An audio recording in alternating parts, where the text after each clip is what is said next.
চাঁপাইনবাবগঞ্জ ৩ আসনে জেএসটির প্রার্থীর মনোনয়নপত্র উত্তোলন। মাহিদুল ইসলাম ফরহাদ, চাঁপাইনবাবগঞ্জ জেলা প্রতিনিধি। চাঁপাইনবাবগঞ্জ ৩ সদর আসনে জাতীয় সমাজতান্ত্রিক দল জেএসটির মনোনীত প্রার্থী হিসেবে মনোনয়নপত্র উত্তোলন করেছেন দলের কেন্দ্রীয় কমিটির সহ সম্পাদক ও চাঁপাইনবাবগঞ্জ জেলা জেএসটির আহ্বায়ক মোহাম্মদ ফজলুল ইসলাম খান সুমন। ২২ ডিসেম্বর সোমবার দুপুরে ১২ ঘটিকায় চাঁপাইনবাবগঞ্জ জেলা প্রশাসকের কার্যালয়ে রিটার্নিং কর্মকর্তা ও জেলা প্রশাসক মোহাম্মদ শাহাদাত হোসেন মাসুদের নিকট থেকে তিনি মনোনয়নপত্র সংগ্রহ করেন। এ সময় জেএসটির জেলা কমিটির যুগ্ম আহ্বায়ক শফিকুল ইসলাম ও এবাদাত হোসেন সাহেব, জেএসটির নির্বাহী সদস্য আলী নয়ন ও আমিনুল ইসলাম, এছাড়াও জেএসটির অসংখ্য নেতাকর্মীও উপস্থিত ছিলেন। মনোনয়নপত্র উত্তোলনের পর ফজলুল ইসলাম খান সুমন সংবাদ মাধ্যমে জানান, চাঁপাইনবাবগঞ্জ ৩ আসনের জনগণের দীর্ঘদিনের বঞ্চনা দূর করতে এবং একটি কল্যাণমূলক ও দুর্নীতিমুক্ত সমাজ গঠনের লক্ষ্যে তিনি নির্বাচনে অংশগ্রহণ করতে আগ্রহী হয়েছেন।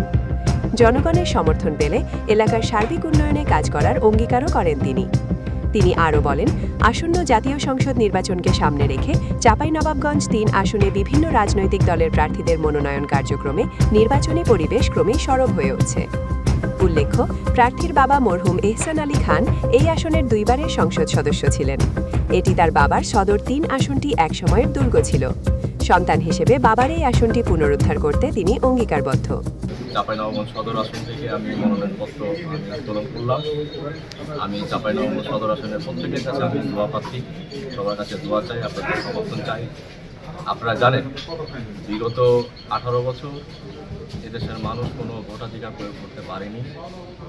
আমরা চাই এই নির্বাচনটা অবাধ এবং সুষ্ঠুভাবে একটা নির্বাচন হবে, যে নির্বাচনের মাধ্যমে জনগণ তার ভোটাধিকার প্রতিষ্ঠিত করতে পারবে এবং সামনে যে সরকারই আসবে ভোটাধিকারের মাধ্যমে এই দেশের জনগণ সেই সরকারকে অকুণ্ঠ সমর্থন দিয়ে, তার ভালোবাসা দিয়ে, তাদেরকে সমর্থন দিয়ে এদেশে একটা ন্যায়ের সরকার, একটা জনগণের সরকার প্রতিষ্ঠিত করবে। আমি এই কামনা করি এবং আমার সাথে যারা এই নির্বাচনে প্রতিদ্বন্দ্বিতা করছে সবার প্রতি আমার শুভকামনা।